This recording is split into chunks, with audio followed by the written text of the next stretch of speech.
लो ताकि जीवन में प्यार ही प्यार मिले और लव का इंजेक्शन बहुत बड़ा ये इंडस्ट्री के लिए साबित हो। मेरी शुभकामना और दुआएं हैं अपने हिंदुस्तानी भाव के।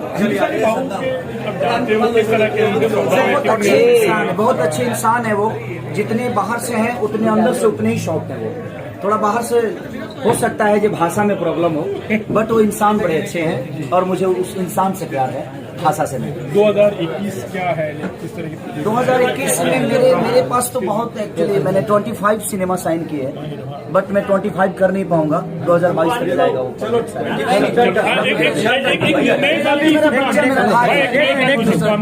शुभकामना है चैनल के देखने वाले जितने भी लोग हैं, सबको दिल से शुभकामना। Happy new year. आप सबके जीवन में खुशियां। मेरा भाई आशा, मेरा भाई आपसे नहीं हो पाएगा। 2021 में मिलता है। भाई कहाँ से लाया यार?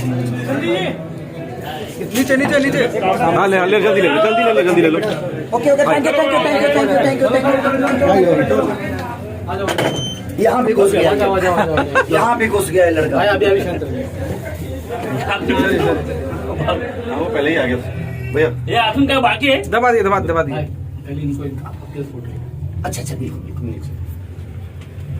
हम लोग फिल्म में आए थे। हाँ, फिल्म सिटी में आए थे।